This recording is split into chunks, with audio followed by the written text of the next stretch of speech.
Arpenter le centre-ville de Bergerac, c'est la mission d'Alexandre, salarié du club de football. Madame, bonjour. Bonjour. Je viens vous déposer les petites décorations. Alors du coup, on va avoir les petits t-shirts à les Bergerac, le poster à mettre également dans la vitrine. À l'approche du match de Coupe de France, le club local a décidé de lancer un concours de décoration des commerces bergeracois. Chaque commerçant va nous envoyer du coup les photos de sa vitrine. Et on en sélectionnera quelques-uns et du coup voilà, il y aura un système de vote pour gagner le concours de la plus belle vitrine. Marielle a décidé de jouer le jeu. Sa vitrine prend forme et vire peu à peu aux couleurs du club de football. Ah, on est à fond depuis le début de l'aventure. C'est toujours des belles opportunités pour faire parler d'une ville, pour soutenir un club, pour dynamiser la ville.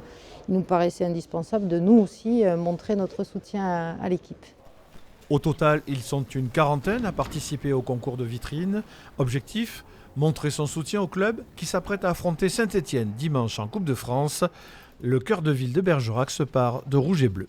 C'est bien qu'on puisse décorer tous ensemble, déjà pour qu'il y ait une unité par rapport à tous les commerçants du centre-ville. Et je pense qu'on va gagner.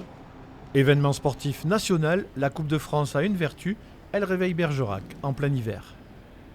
Les joueurs se sentent soutenus, oui, tout à fait. Le fait de passer en ville, de voir toutes ces vitrines décorées, on est dans un moment un peu morose et du coup ça apporte de la joie un petit peu, de la décoration, ça fait toujours du bien. Bah écoute, j'espère qu'ils vont gagner, normalement ils sont motivés, puis on n'a rien à perdre.